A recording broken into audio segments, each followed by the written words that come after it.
3 months after the world ended, I was still drawing maps.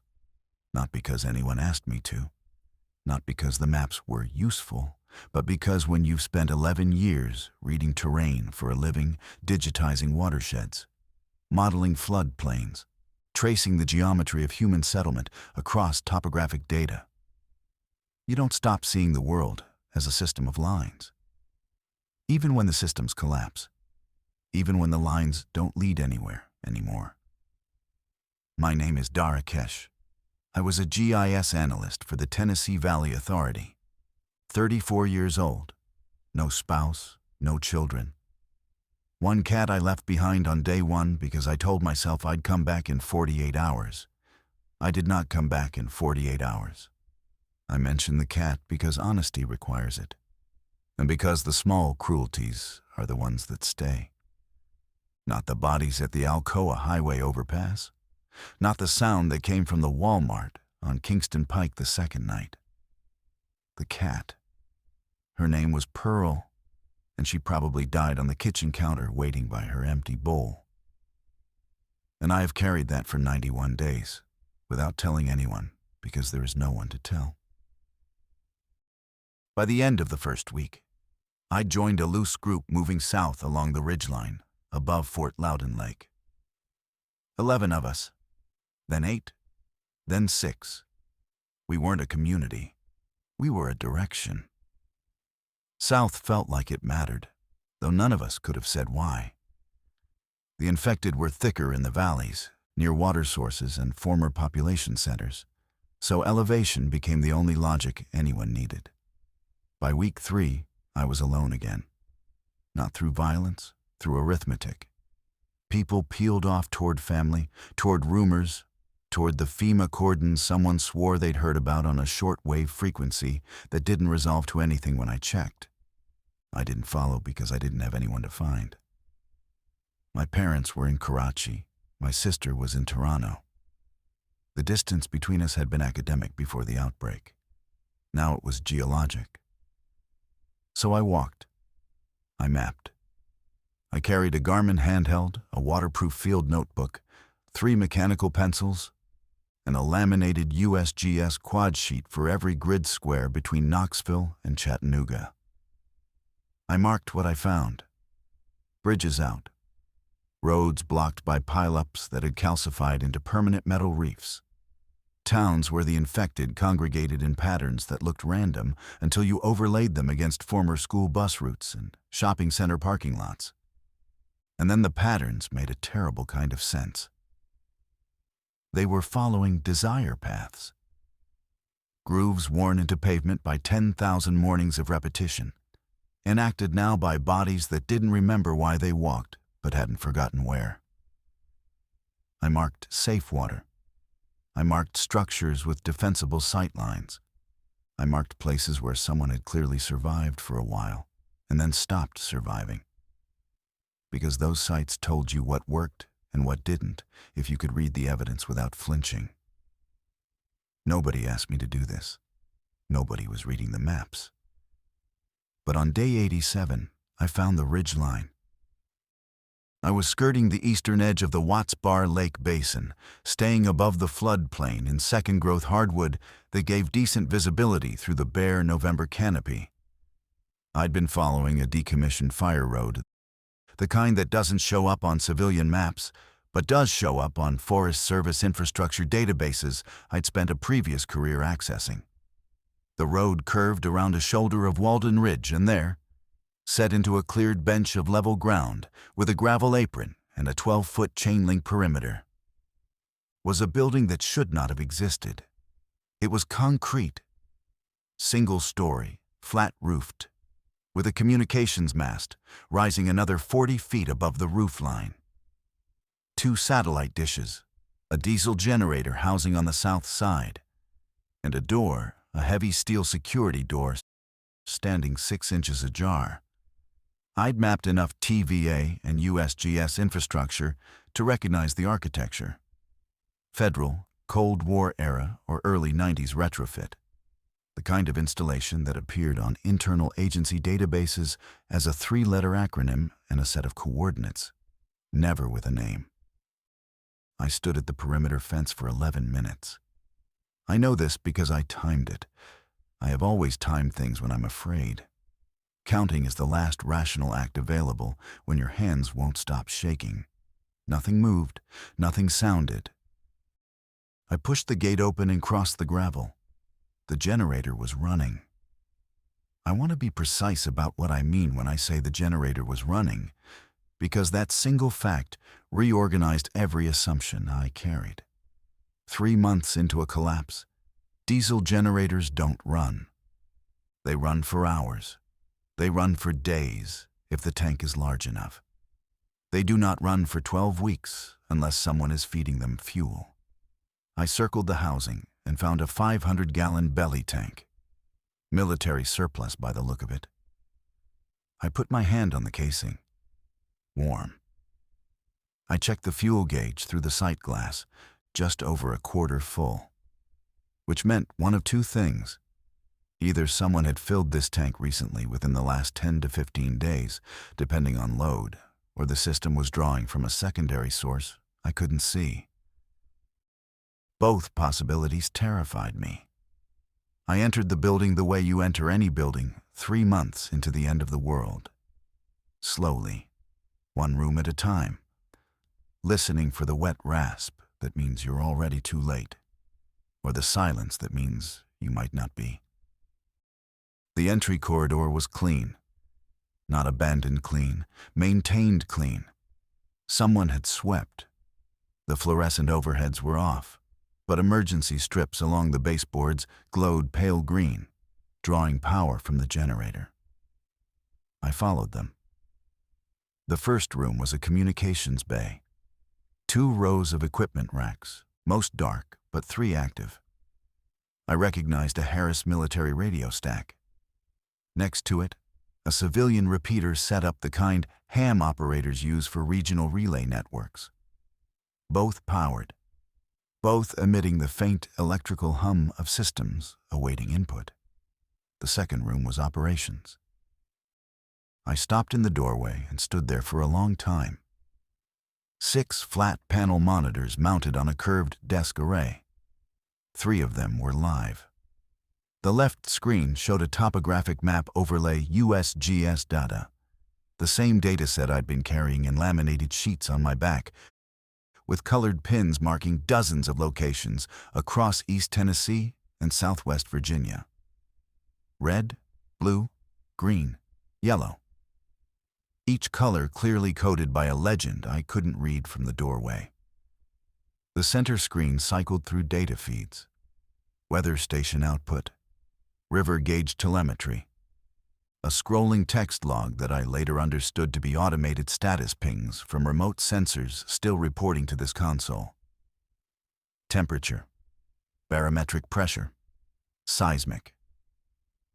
Some of the feeds were dead flat-lined with a timestamp showing when they'd dropped, but others were live, updating in real time, pulling data from monitoring stations that were still doing their jobs because nobody had told them to stop. The right screen was a communications log, time-stamped entries, dozens of them.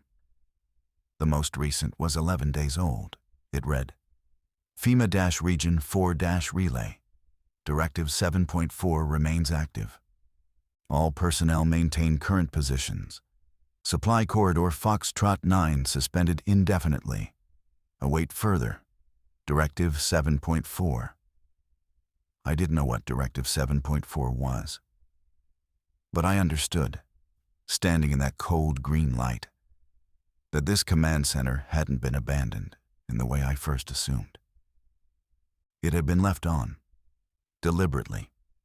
The door was ajar not because someone fled, but because someone departed with the expectation that someone else, or no one else, would come. I pulled the chair out and sat down.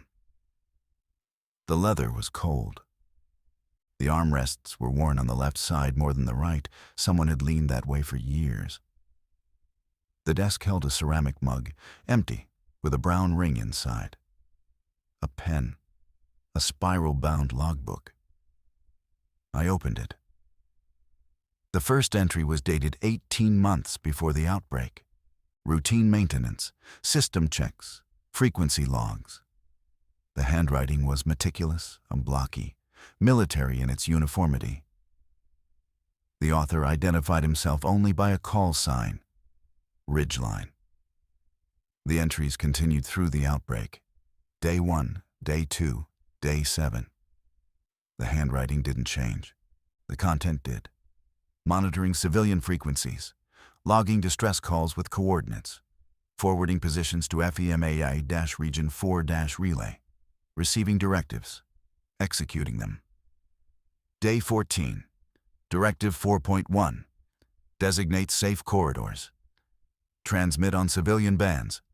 Day 21, Directive 5.0, suspend civilian contact, monitor only. Day 40, Directive 7.4, maintain position, do not initiate, await resupply. Day 58, the last handwritten entry. Resupply will not come. Station remains operational. Departing for personal reasons, system will continue automated cycle. God help whoever sits here next. I closed the logbook. I was sitting in a dead man's chair, or a living man's chair. Either way, I was sitting in the chair of someone who had spent 58 days watching the world collapse through data feeds, and had decided that leaving the system on was more important than anything he was leaving for. The question was whether he was right. I didn't sleep in the command center that first night.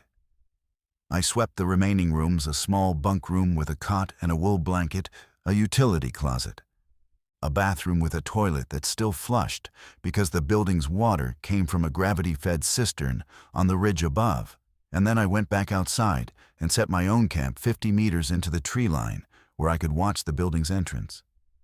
I didn't trust it. Not the building, the invitation, because that's what it was. The ajar door, the running generator, the clean floor, the swiveling chair positioned perfectly at the desk. This was a system designed to seduce exactly the kind of person I was. Someone who reads data, who craves information, who would find an operational console in a dead world and feel not fear, but hunger. I sat against an oak and watched the building's emergency lighting paint the gravel pale green. Nothing came, nothing left. The ridgeline wind carried the generator's diesel heartbeat in steady intervals. Somewhere below, in the valley, I heard the sound that wasn't screaming and wasn't wind and wasn't animals. The sound you learn not to name. I thought about the map on the left screen. The colored pins, red, blue, green, yellow. Each one a location. Each location, presumably, something the last operator had tracked. Survivor groups, danger zones, resource caches, infection density. I didn't know. But I knew that if the legend was somewhere in that logbook or in the system's files, I could read it. I could understand the entire operational picture of this region in a way no one else. No one walking, no one hiding, no one scratching survival out of basement rations could currently understand. Information is not power. I learned that in graduate school. Information is a lens. It shows you what exists. Power is the decision about what to do with the seeing. I thought about this until the cold made thinking impossible. And then I went inside and slept on the cot because the temperature had dropped below freezing. And principle is a luxury that hypothermia doesn't respect. In the morning, I began reading. The system was more extensive than I'd understood. Ridgeline. I'll call him that since it's the only name he left had spent 18 months before the outbreak, maintaining what appeared to be a regional monitoring node. One of dozens, probably, in a network that linked USGS seismic stations, TVA dam telemetry, NOAA weather feeds, and FEMA emergency communication relays into a single operational picture. The kind of infrastructure that exists Because the federal government has always believed that the next catastrophe will be manageable if enough data arrives at the right desk. Most of the network was dead. Of the 31 remote stations this console was designed to monitor, only 9 still reported data. Those 9 were the automated ones: river gauges, weather stations, seismic sensors, equipment designed to operate for months without human intervention, as long as the solar panels and backup batteries held. The manned stations had gone dark between day 3 and day 19. I could see the exact timestamps, each one a death or a departure. But the communications architecture was the thing that stopped me. The Harris radio stack was configured to receive on 14 frequencies and transmit on 3. The civilian repeater could reach a 100-mile radius under decent atmospheric conditions. And the system's automated cycle, the one Ridgeline had left running, was doing something I didn't fully grasp until I spent 4 hours reading his technical notes. Every 6 hours, the console transmitted a compressed data burst on FEMA frequency, station status, sensor readings, an automated operational ping. This burst went out on military encryption to whatever remained of the FEMA region, 4 relay network. But simultaneously, and this was the part that made my throat tighten, the console also broadcast a looping message on civilian shortwave. I found the script in the logbook, in Ridgeline's blocky handwriting. Automated Station WXR-14, Walden Ridge, Tennessee. This station is operational. Safe water available at the following coordinates. Avoid the following areas. Updated timestamp, followed by a list. 6 coordinates for water. 4 coordinates marked dangerous, updated every 24 hours by the system's internal logic, pulling from whatever sensor data still came in. People were hearing this. Somewhere out there, people with shortwave receivers, preppers, ham operators, anyone who'd found a working radio, were hearing a calm, automated voice giving them water coordinates and danger zones. And they were following it. They had to be, because in a world stripped of every institutional signal, a steady voice giving specific, useful information would be indistinguishable from God. I pulled up the communications log on the right screen. Incoming traffic. Not the FEMA pings, those had stopped generating meaningful responses weeks ago, but civilian. People responding to the broadcast. Dozens of entries. WXR-14. This is a group of 9 near Dayton. We followed your water coordinates. Found the spring. Thank you. Please advise on Route 27 South. Are you there? WXR-14. We're at your coordinate 4. Water is good. They are infected in the tree line east. We have children. Please respond. WXR-14. Is anyone there? We've been listening for 3 weeks. Please. Nobody had answered. The system wasn't designed to answer. Ridgeline's automated cycle received, logged, and stored. It did not reply. It did not adapt. It broadcast the same 6 water points and 4 danger zones on a loop. And the data behind them was now 11 days old, at best, and 80 days old at worst. The spring at coordinate 4. I pulled it up on the topo map, cross-referenced it with the elevation data I carried in my head. That spring drew from a limestone aquifer that surfaced in a hollow 3 miles east of Graysville. In November, after a dry October, the flow would have diminished, maybe still viable. But the danger zone Ridgeline had flagged nearby was based on day 40 data. Infection patterns shift. The dead walk grooves into the earth, and then the grooves change, because even ruined neurology responds to stimulus over time. Whatever was true 40 days ago was not necessarily true now. People were navigating by a map that was decaying. And the broadcast continued. 6 hours, 6 hours, 6 hours. The automated voice steady as a lighthouse, sending families toward water sources it couldn't verify and away from danger zones it hadn't rechecked in months.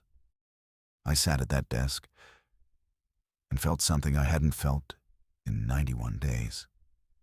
Not fear. I'd burned through every grade of fear by week 3. Not loneliness. Loneliness had become weather. You noticed it. You endured it. It passed.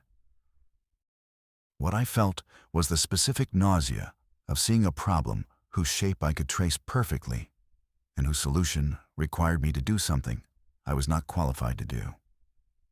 I could fix the map. I had the data. I had the field observations from 91 days of walking this exact terrain.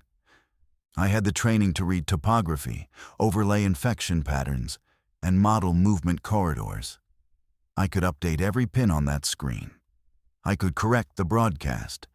I could give those families, those 9 people near Dayton, those children at Coordinate 4, information that would keep them alive instead of information that was slowly drifting toward lethality.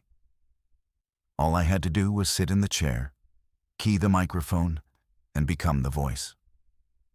I didn't touch the microphone that day. Instead, I went outside and walked the perimeter. I checked the fuel level again. I estimated burn rate against remaining supply. 17 days, maybe 20 if I reduced the generator load by shutting down non-essential systems. After that, the console would die, the broadcast would stop, and the question would solve itself through entropy. I told myself I was gathering information, that I was being methodical, that the responsible thing was to understand the system completely before acting. But I was stalling. And the reason I was stalling had nothing to do with caution. The reason was the transmission log, not the civilian traffic, the FEMA traffic. Directive 7.4, maintain position, do not initiate, await resupply. That directive was still nominally active. The last FEMA ping, 11 days ago, hadn't rescinded it, which meant that somewhere, maybe some remnant of federal emergency coordination still considered this station part of an operational network. And Directive 7.4 didn't say help people. It said the opposite. It said, do not initiate contact, do not broadcast beyond the automated cycle, do not engage with civilians. I read Ridgeline's logbook entries from days 21 through 58 again. The handwriting stayed steady, but the content told the story. Day 21. Directive 5.0 received. Suspending civilian contact. Difficult. Day 29. Group of 12 passed within visual range of station. Did not signal. They moved south. Lost visual at grid reference coordinates. Day 33. Civilian traffic increasing on monitored frequencies. Requests for guidance. Cannot respond per 5.0. Day 41. Directive 7.4 supersedes all. Maintaining automated cycle only. Fuel consumption acceptable. Requested resupply no response. Day 58. Resupply will not come. He'd watched. For 58 days, Ridgeline sat in this chair and watched people move across a landscape he could read, and they couldn't. He heard them ask for help on the frequencies he monitored. He logged their positions. He noted their headings. And he did not respond, because a directive from a chain of command that might no longer exist told him not to. Directive 7.4 was a leash attached to a hand that had probably been dead for weeks. But I understood why he'd obeyed it. Not loyalty, not discipline, fear.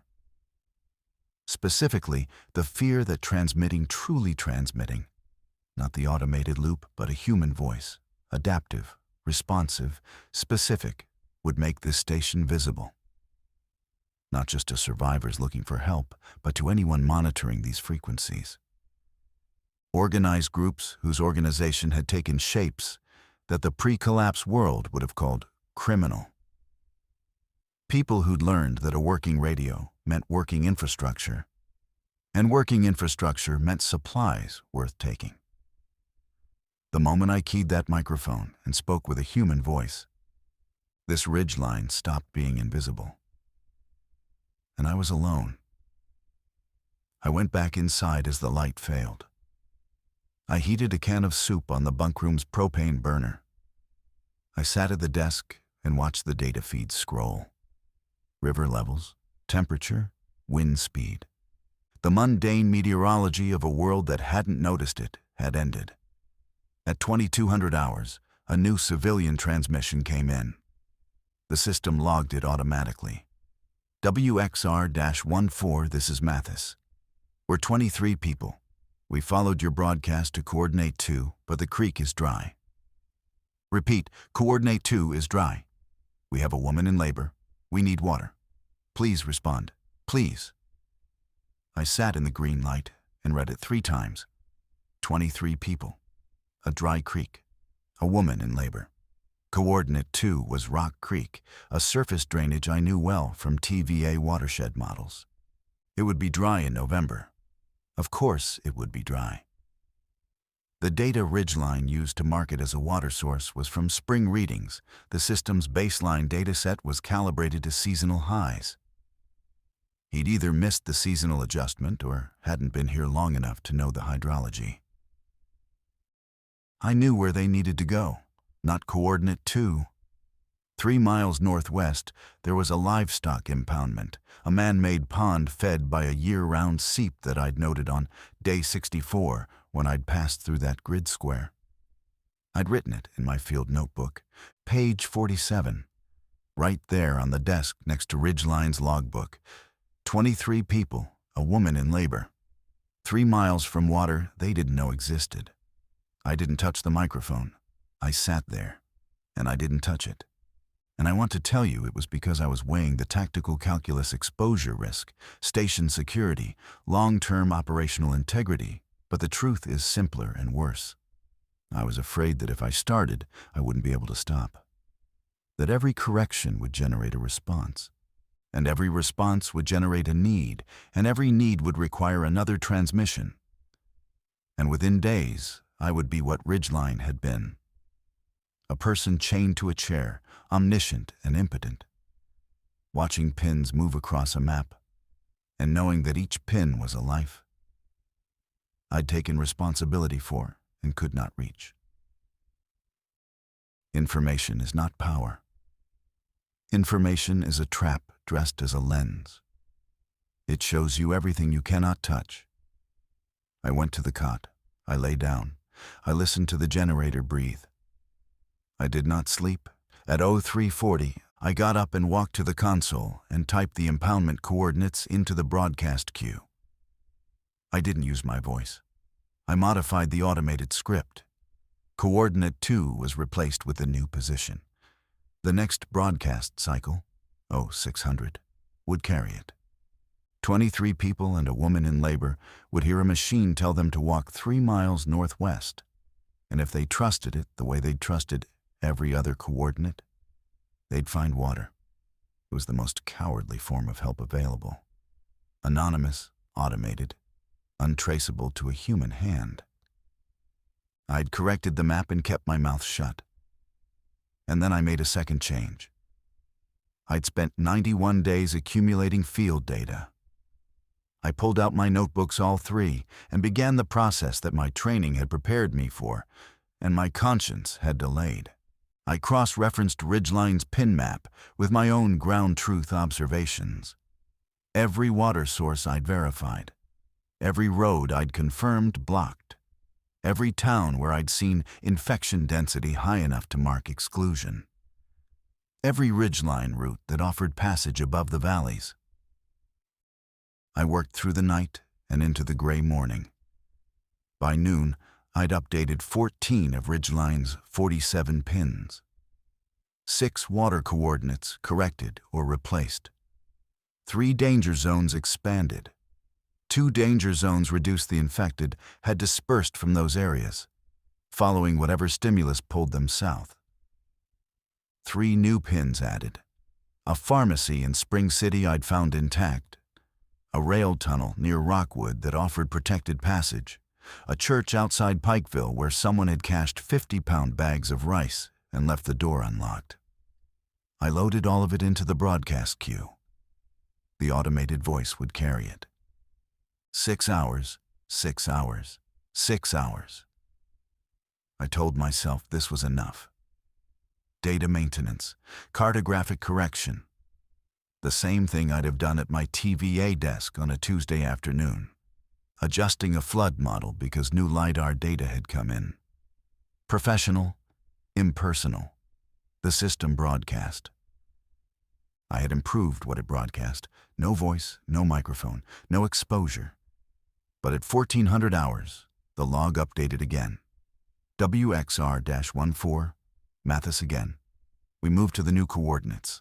Water is here. Thank you. Who changed the broadcast? Is someone there now? We need medical guidance. Nayeli is in active labor, and the only person with training died in Rockwood. Please, if someone is there, please answer. A name. Nayeli. A woman in labor with no medical support. 3 months into a world without hospitals. And 23 people standing around a livestock pond because I'd typed coordinates into a machine. The cursor blinked on the response terminal. I knew, with the clarity that only comes when every excuse has been used up, that what happened next would define the kind of person I was going to be in whatever was left of the world. Not the kind of person I'd been.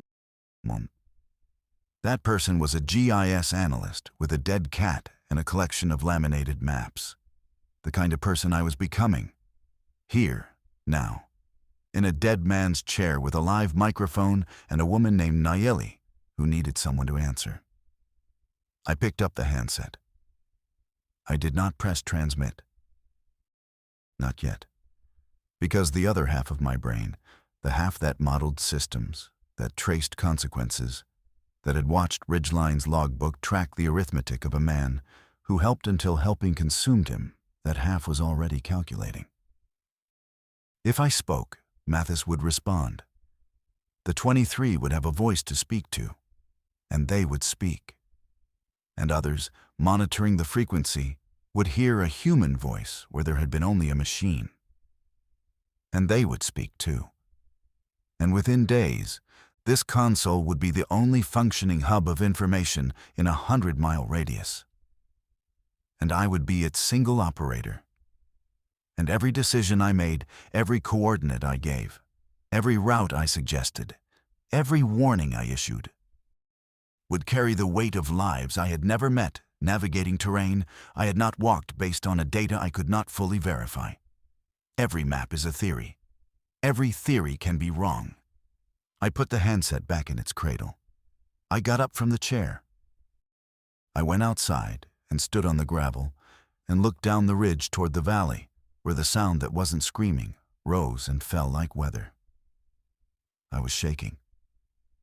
Not from cold, from the specific vibration of a person standing at the exact boundary between what they can do and what they should do, and discovering those are not the same territory.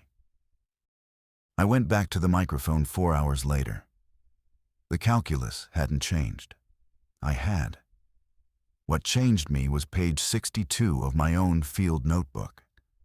I'd been reviewing my data, checking my corrections against the topographic overlay, and I found an entry from day 71, a settlement I'd observed from a ridge above Grandview. 8 structures, cook smoke, a vegetable garden already turned for winter cover crops. People, alive, organized. I'd marked it with a green circle and moved on without making contact because contact wasn't my function. Except now I'd just loaded that settlement's approximate position into a broadcast system that covered a 100-mile radius. Anyone listening, anyone could read those coordinates as an invitation or a target. I'd put a green pin on the map, and the map was broadcasting. I ran to the console. I pulled the settlement coordinates from the queue before the next broadcast cycle. But the previous cycle had already gone out at 1200.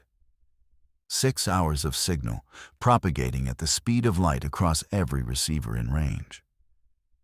I couldn't take it back. This was the first lesson. Correction has a direction. You can add information to a broadcast. You cannot subtract it. Every coordinate I'd transmitted was now permanent, carved into the knowledge of every person who'd heard it. If I'd made an error, or if a safe location had since become dangerous, or if a resource cache had been emptied, the broadcast had already taught people to go there. And they would go. And some of them would arrive to find nothing, or worse. I sat with this for an hour. Then I keyed the handset. Mathis, this is WXR-14. A person is here. I'm not medical. I can relay if you describe what's happening. The response came in 90 seconds. Oh God, you're real. Okay, listen, Nayeli she's been in labor for about 14 hours. The contractions are close. There's a lot of blood. We don't know if that's normal.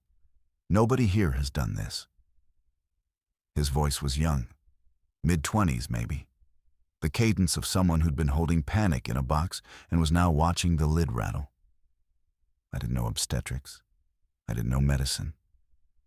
I was a cartographer, but the console had something Ridgeline had left behind, a reference binder, military field medical protocols, laminated and tabbed. I found the section on emergency childbirth and began reading it to Mathis in the calmest voice I could produce, while my hands turned pages with fingers that wouldn't stay still. 20 minutes. 30. The radio went quiet for intervals that felt like drowning. Then Mathis would come back and describe something, and I would find the relevant paragraph and read it word for word, not interpreting, not adapting, just transmitting text from a binder to a frequency, to a man kneeling in the dirt beside a livestock pond. At 1847 hours, I heard a sound through the radio that I will not describe because some things are not mine to hold. A new voice, small, unbroken. Mathis came back on the frequency and he was crying and he said, "She's okay.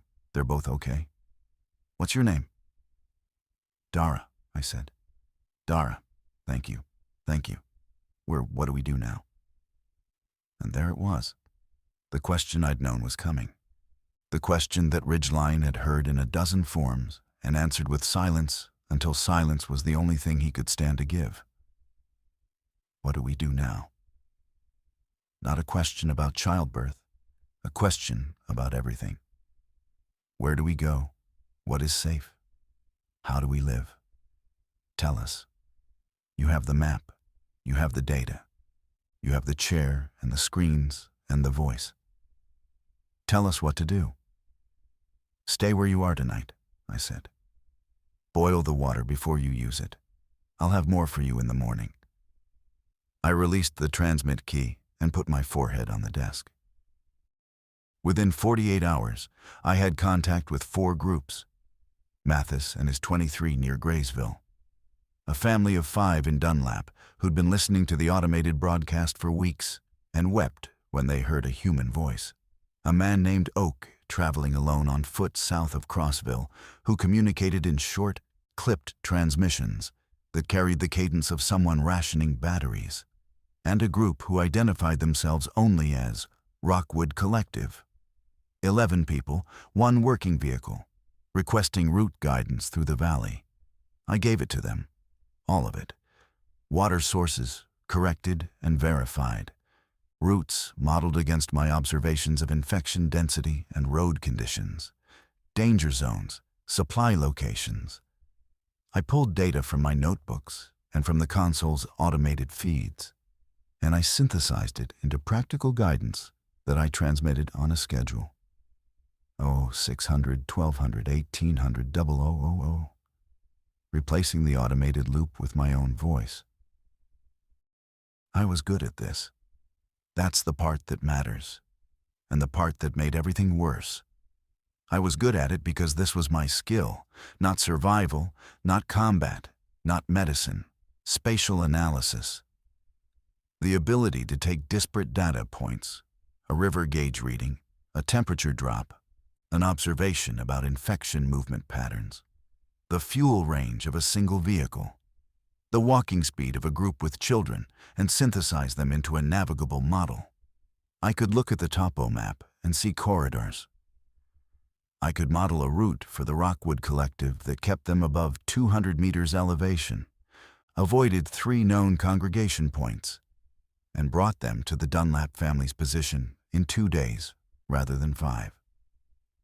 I did this. The Rockwood Collective followed my route. They arrived in Dunlap on day 94. The family of 5 and the 11 from Rockwood merged into a group of 16.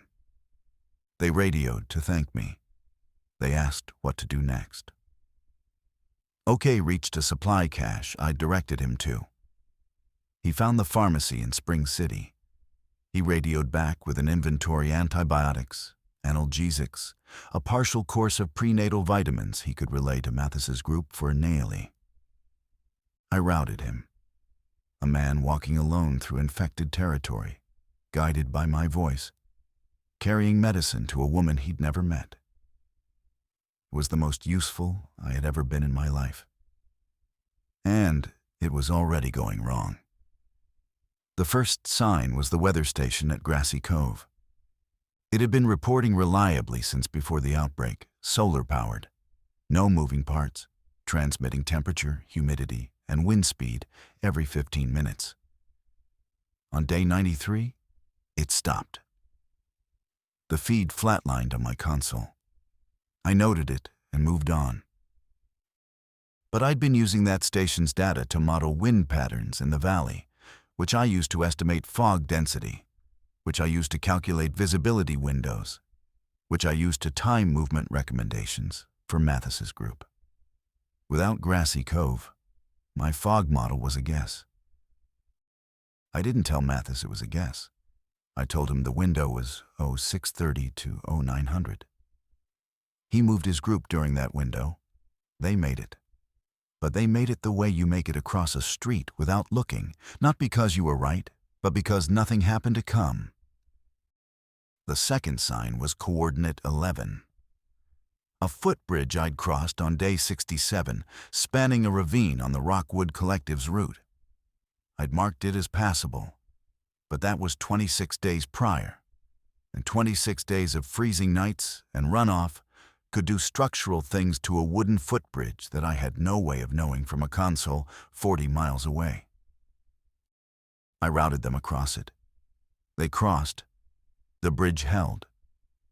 But I didn't know it would hold. I'd transmitted certainty I didn't possess. The data was old. The model was degrading. And every day, I sat in the chair.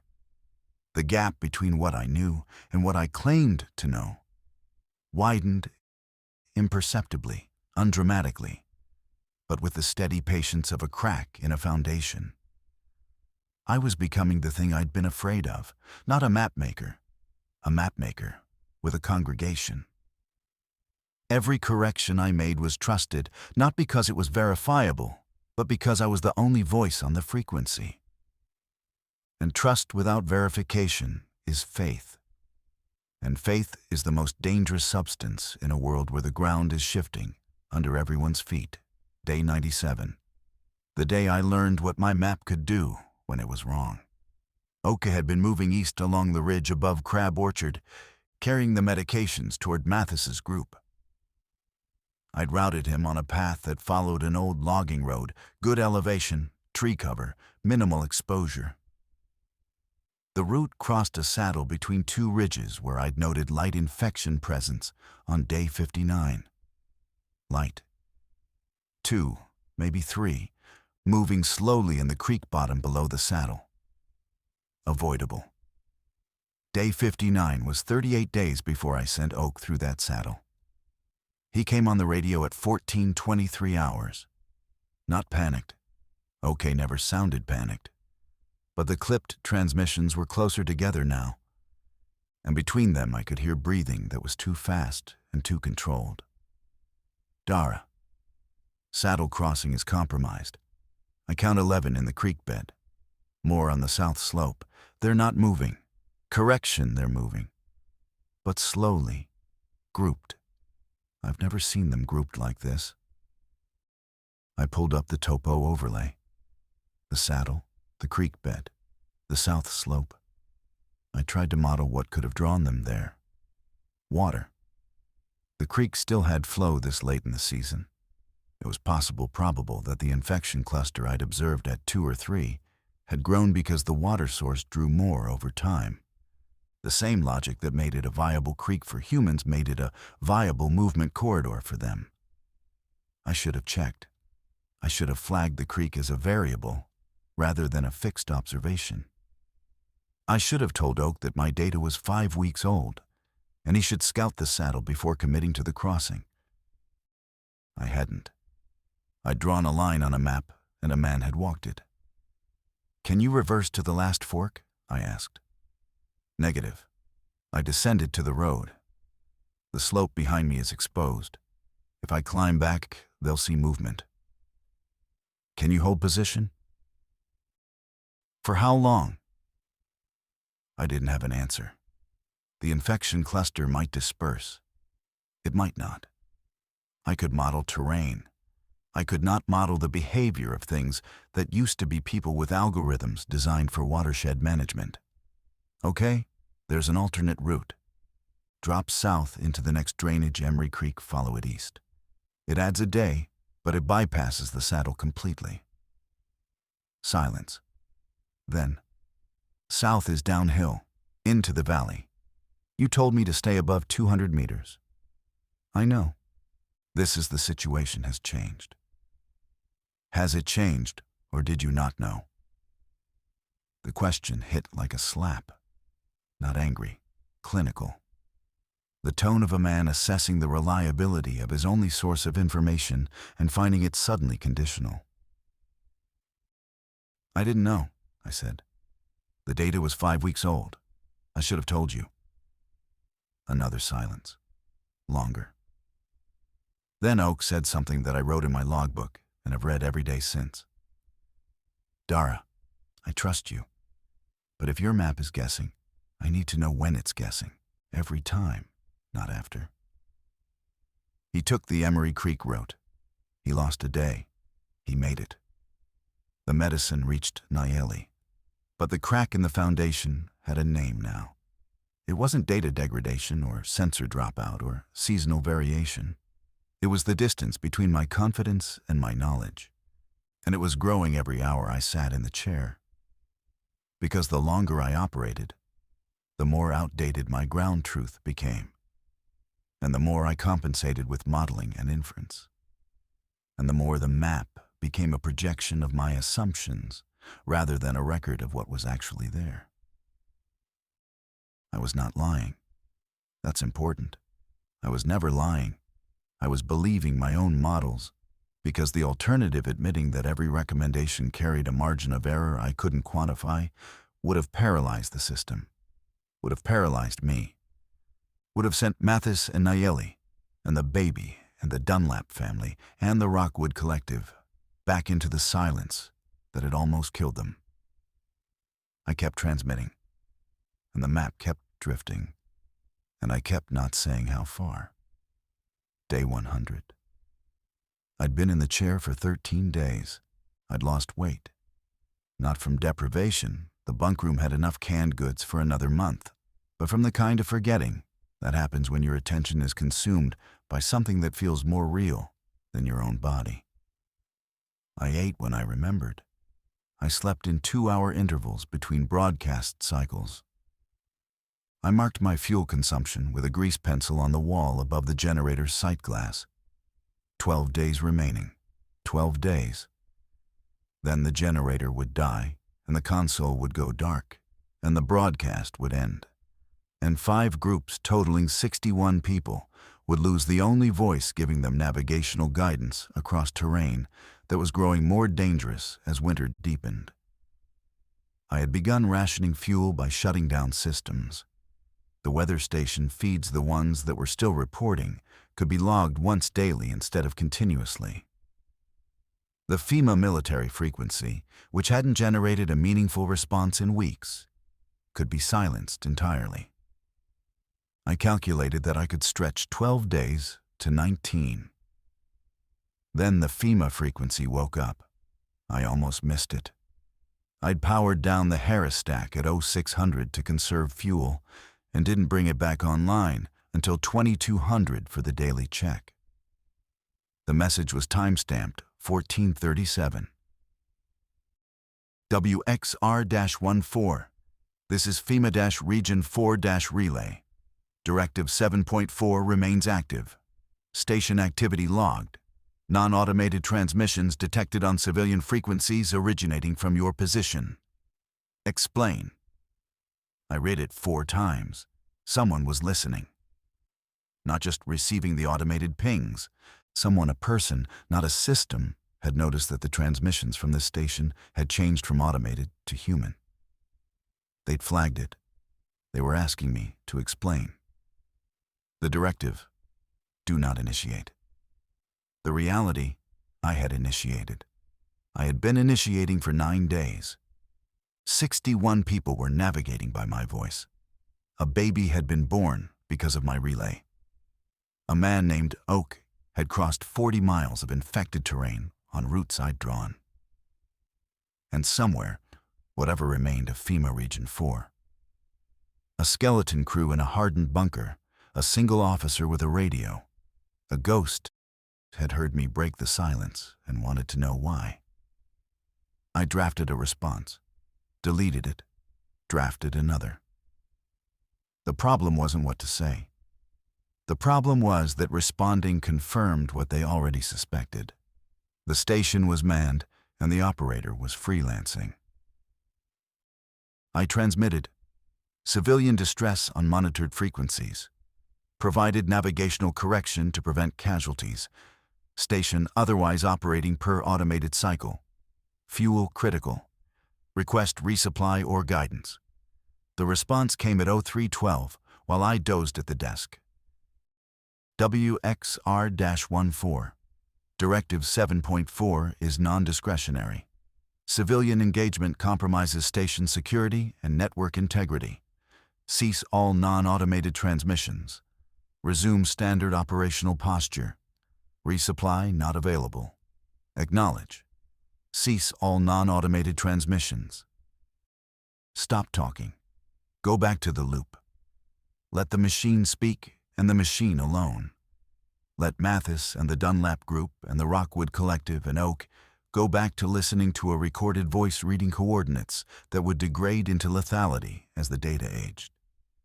I sat in the dark and looked at the map on the left screen. 61 pins. Each one a person I'd spoken to, routed, guided, helped. Each one now dependent on updates that only a human could provide because the automated system wasn't adaptive enough to account for shifting infection patterns, seasonal water changes, structural degradation, or any of the 1,000 variables that make the difference between a map and the territory. Directive 7.4 was an order from a chain of command I couldn't see, issued by an authority I couldn't verify, enforced by nothing except the institutional reflex that makes you obey a letterhead even when the institution behind it may no longer exist. I acknowledged the directive. Then I went back to bed and lay in the dark and listened to the generator count down another hour of fuel, while 61 people slept in positions I'd told them were safe. I did not comply with Directive 7.4. I want to be clear about that. I acknowledged it, and then I made a deliberate decision to disobey.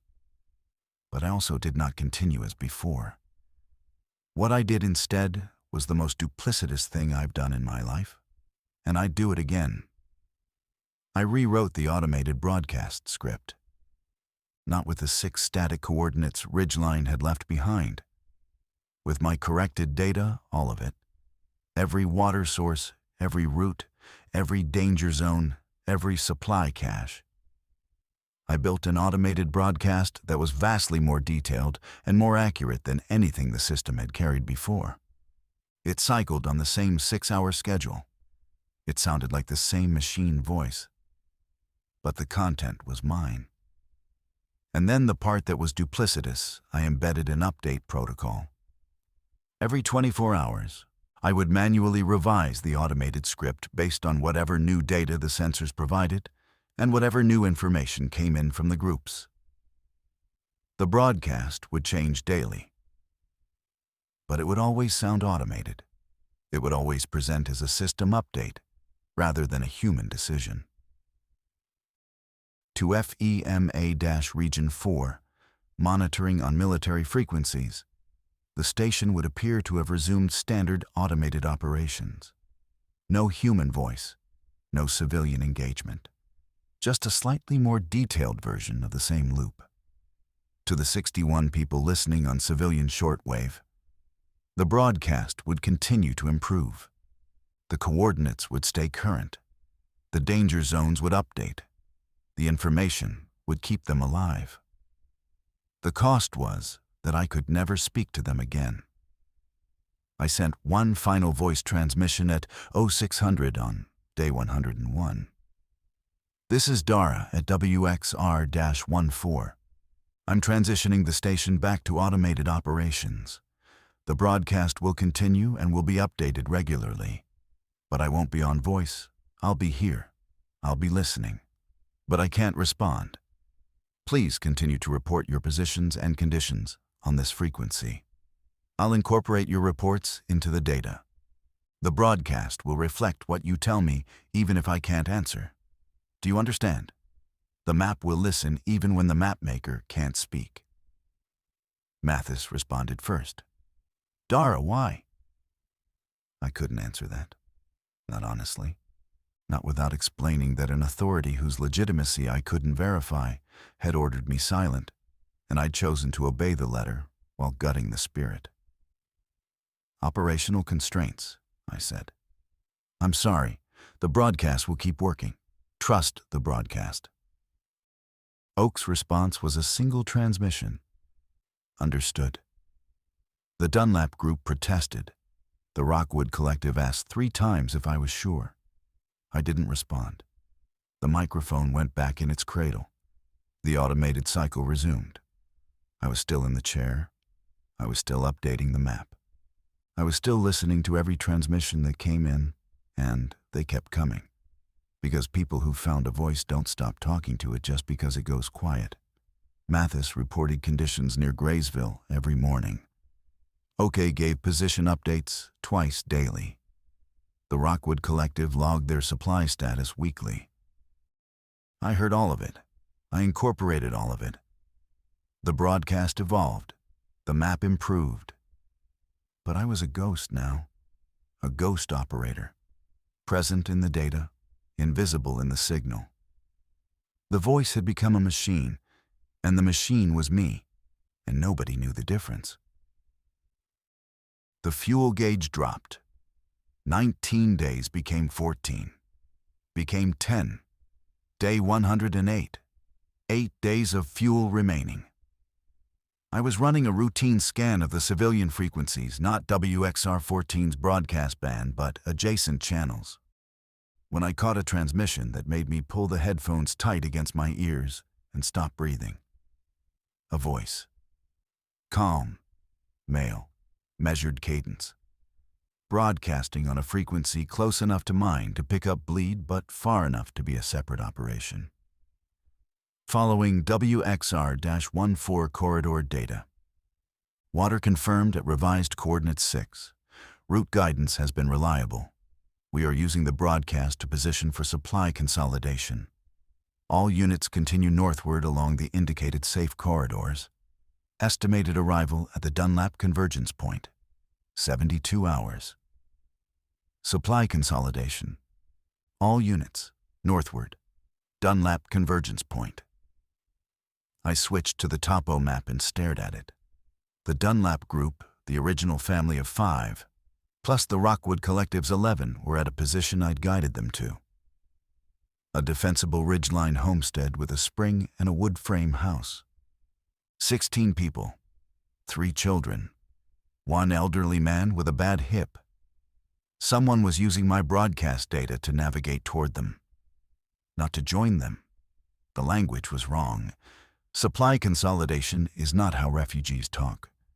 All units is not how families talk. This was organized. This was predatory. And they were following my map, my corrected, updated, detailed map, like a road atlas to every resource and every person I'd put on it. I'd drawn the treasure map. I'd broadcast it. And someone with a different intent than mine was reading it with the same clarity. Every pin on that screen, every water source, every supply cache, every safe route, every survivor group's reported position was now a targeting package for anyone with a receiver and the disposition to use information as a weapon rather than a gift. I thought about the Grandview settlement, the one I'd almost broadcast before catching myself. 8 structures, cook smoke, a garden. I'd pulled those coordinates from the queue, but I hadn't pulled everything. The pharmacy in Spring City flagged, locatable. The rice cache at the Pikeville Church. The livestock pond where Nayeli's baby was born. All of it, transmitted. All of it, heard by everyone. The organized voice on the adjacent frequency had been listening for days, maybe longer. He'd collected every data point I'd broadcast and assembled his own operational picture, my operational picture, reflected back through a lens I hadn't accounted for. I had made the terrain legible. I had made it legible to everyone. The thing about a map is that it doesn't care who reads it. I had 40 minutes before the next broadcast cycle. 40 minutes to decide whether to strip the broadcast down to silence, which would cut off the 61 people who depended on it, or leave it running and accept that I was simultaneously guiding survivors towards safety and predators towards survivors. I pulled the logbook toward me and opened to a blank page. I began writing what I knew and what I didn't know, and what I could model and what I couldn't. Because when the variables exceed your cognitive capacity, the only honest act is to put them on paper and see if the shape they make tells you something your fear won't let you think. I wrote for 20 minutes. When I finished, the answer was on the page, and I hated it. I couldn't fix this from the chair. The solution was obvious once I stopped pretending the console was the world. I needed ground truth, not data, not models, not inference from 5-week-old field notes and degrading sensor feeds. I needed to walk the terrain I was broadcasting about and see what was actually there. And I needed to warn the Dunlap group not through the broadcast, which the organized voice was monitoring, but in person, which meant leaving the chair. I spent 6 hours preparing.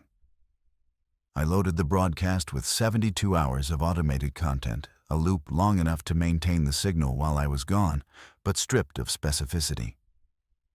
I removed all group position data. I removed the supply cache coordinates.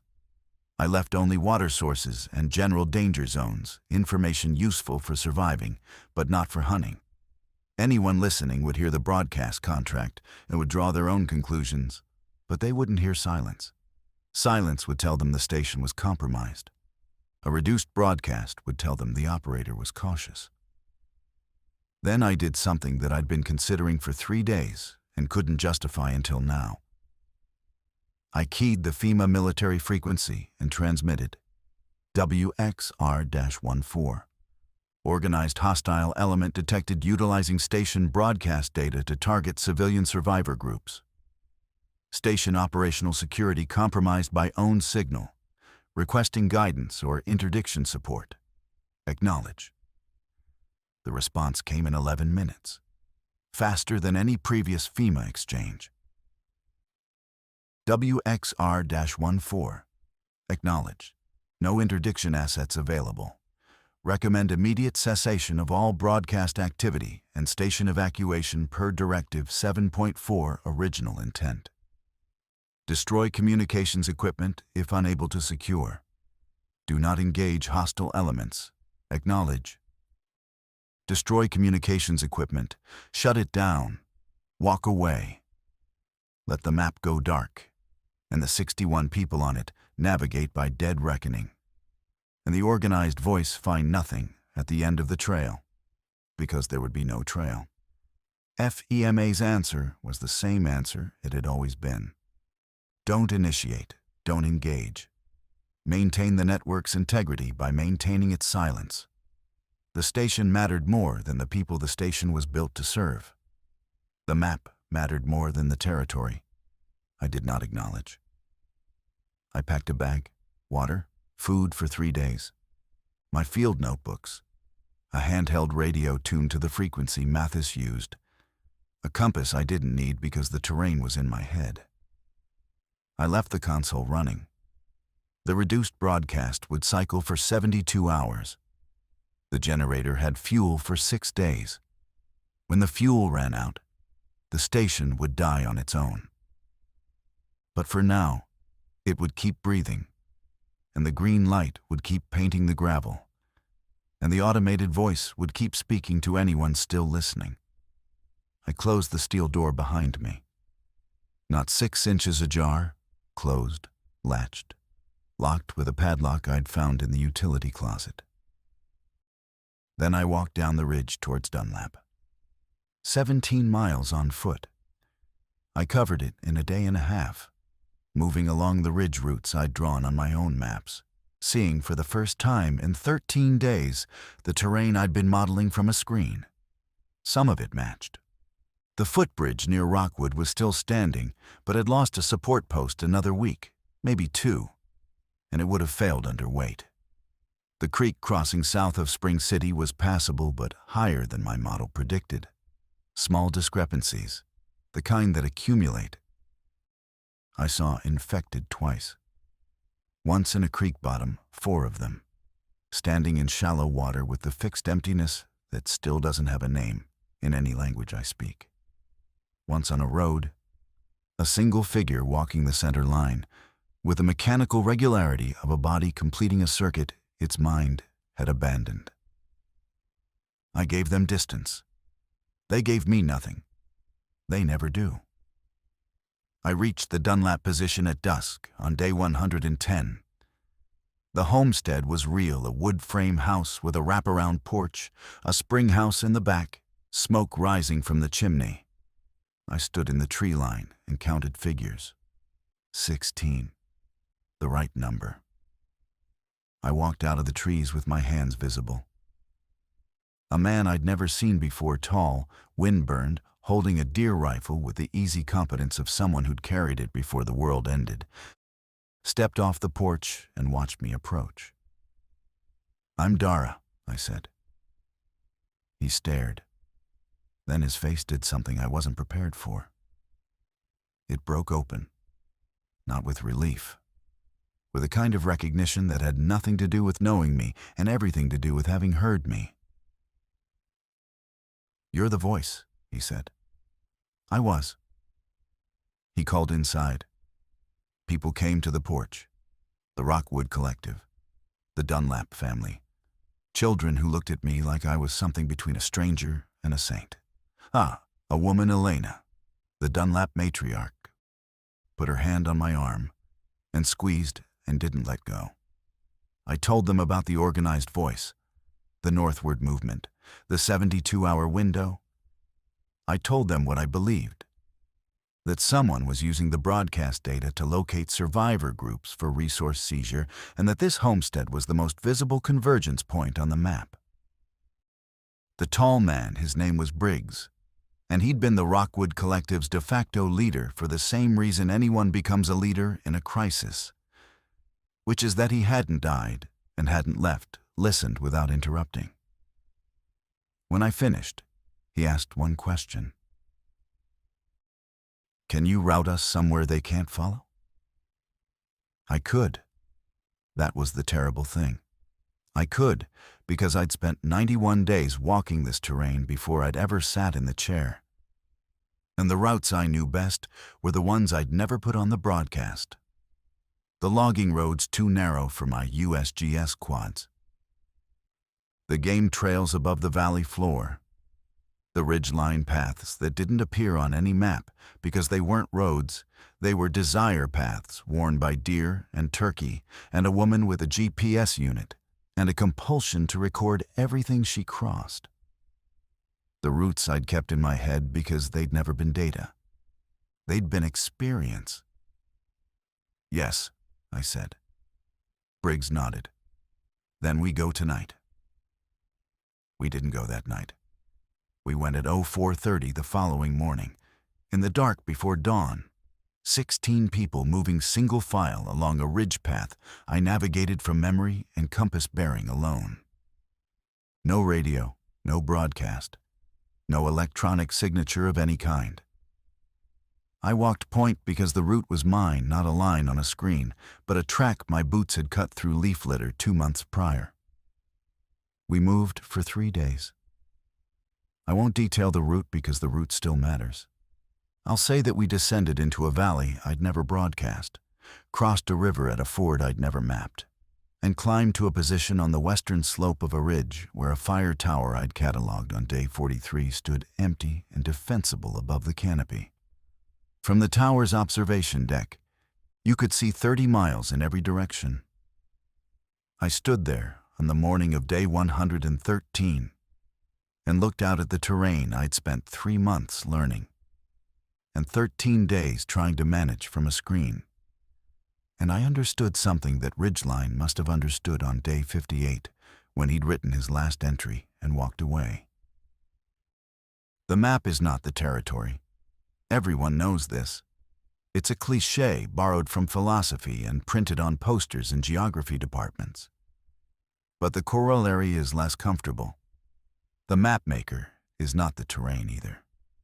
I'd sat in a chair and believed that seeing was equivalent to shaping, that data was equivalent to presence, that broadcasting was equivalent to protecting. I'd built a model and mistaken it for the world. And the model had done what models do. It had simplified reality until reality pushed back. Oak arrived 4 days later. He'd heard the broadcast go thin and had read the reduction correctly. Something had changed, and the change meant move. He tracked us by methods I still don't fully understand, part radio triangulation, part woodcraft, part the particular intuition of a man who'd been walking alone for 100 days and had learned to read the landscape the way I read a screen. Mathis and his group took longer. 2 weeks. They'd moved south on their own initiative, away from the corridors I'd broadcast, navigating by the oldest method available, asking the terrain what it offered, and taking only what it gave. Nayeli and the baby were healthy. I held the baby once. Her name was Lena. She weighed almost nothing and gripped my finger with a strength that had no relationship to her size. I did not go back to the command center. The fuel would have run out by day 115. The console would be dark now. The automated voice silent. The map blank. FEMA-Region 4 would log the station as non-operational, and whatever ghost maintained their network would note the loss and move to the next line on the ledger. The organized voice, whoever they were, wherever they converged, arrived at an empty homestead in Dunlap and found cold ashes and a stripped pantry and no trail. I know this because OK, who monitored frequencies I'd taught him to scan, intercepted a transmission 3 weeks later. Terse, frustrated, moving south, away. My maps, the paper ones, the field notebooks, the laminated USGS quads with their handwritten annotations, I still carry them. But I don't broadcast them. The routes are shared on foot, face to face, in conversations where I can see who I'm talking to and they can see me. Information passes at the speed of trust now, which is the speed of walking, which is the speed of presence. I teach others to map. Briggs can read a topo sheet now. Elena's youngest daughter, who is 11, can plot a compass bearing and estimate distance from contour intervals. OK draws his own routes and brings them back. And we compare them with what I know and what the terrain tells us both. The map grows. It just grows slowly, held in hands rather than hurled into the air. Some nights I think about the command center on Walden Ridge. The steel door locked, the screens dark, the satellite dishes pointing at a sky that doesn't answer. I think about Ridgeline, who sat in that chair for 58 days and left the system running because he believed the next person to find it would know what to do. I think about the fact that I was that person. And I didn't know what to do. I just did things. Some of them kept people alive. Some of them nearly got people killed. The ledger doesn't balance. It never will. I think about Directive 7.4. Maintain position. Do not initiate. The logic was correct. Visibility is vulnerability. But the logic was also monstrous, because a map that cannot be shared is a mirror. And a mirror is the loneliest object in the world. Lena is 4 months old now. She doesn't know what a broadcast is. She doesn't know that her mother drank water from a pond she found because a woman in a concrete building 40 miles away typed coordinates into a machine. She doesn't know that the machine's voice and the woman's voice were different things, or that the difference mattered, or that it almost mattered enough to kill. She knows that when she cries, someone comes. I think that might be the only map that never degrades. The territory of showing up. The brutal, irreducible geography of being present in a place instead of seeing it from above. I spent my whole career looking down at the world from the altitude of data, and the world looked clear from there. And it was never clear. It was just far away. I carry the notebooks. I walk the terrain. I draw what I see. The map is always wrong. You go anyway.